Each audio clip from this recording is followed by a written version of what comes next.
In today's news special, the changing attitude towards marijuana. More and more European countries talk about the legalization of marijuana. Countries like Portugal and Spain have changed their policies on marijuana. In Great Britain, there is a lively discussion about the decriminalization of the drugs. On May the 10th, 2015, a historical debate took place. They confuse use and abuse, and they jump to the conclusion that because something is morally wrong, it should be against the law. Lots of things are morally wrong, which are not against the law. It's against adultery is wrong. I think one shouldn't betray one's spouse, but we shouldn't put people in jail if they do. Who are they?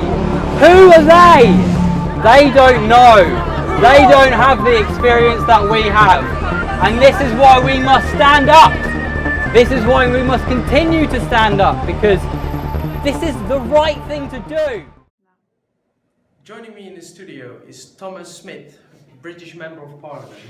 Welcome, Thomas. Could you tell me a little bit more about the current situation in Britain now? Yes, of course. Thank you for inviting me. I would like to start off with that the Labour Party does not tolerate drugs misuse or abuse, but however, cannabis and marijuana have some positive effects. First of all, cannabis in medicine is a very good drug for people with severe health problems. At the moment, the UK system does not allow these patients access to these drugs. This is very sad for a country such as developed as us. Only for this reason, I should think that medicinal cannabis should be allowed. Next to this, we are losing the war on drugs. It costs millions of pounds to make sure the streets are clean, to get users into courts and in jail. However, putting them in jail is very bad for society, for the family and for their own health. Study shows that in countries where they have a legalization of marijuana, that not putting them in jail helps them get rid of their addiction, and benefits for society are way higher than putting them away in jail. Next to this, in the United States, they allowed cannabis in some states.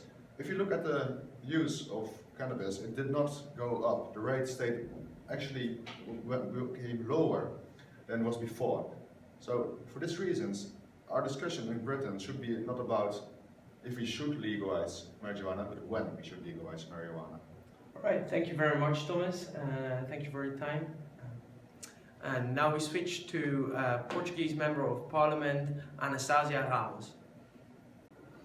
Good afternoon, Mrs. Ramos. Thank you for joining us. We just heard Mrs. Smith from Great Britain. What is the Portuguese perspective on this subject? Hi Mark, thank you for having me. So as most people should know, Portugal has decriminalized all drugs over 16 years ago. So today, Portuguese authorities don't arrest anyone found holding what's considered less than a 10-day supply of an illicit drug.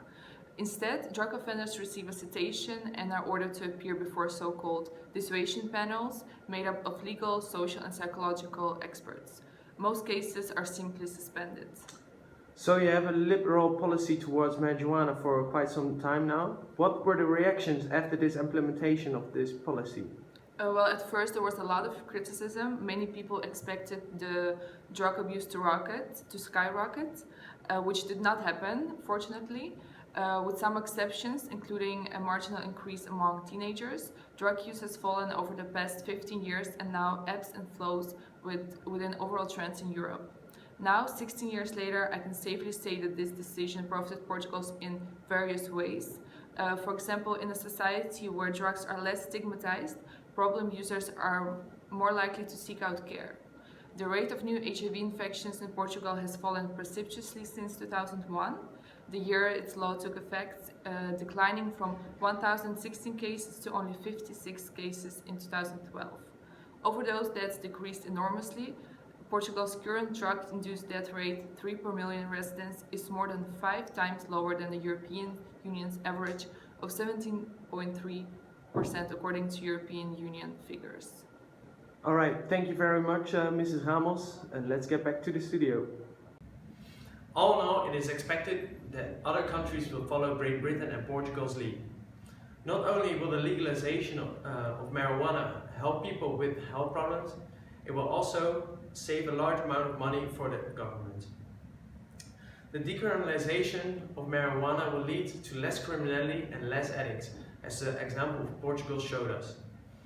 In the future, it is likely that due to its positive effects, marijuana will be tolerated the same as alcohol. Thank you for watching and good afternoon.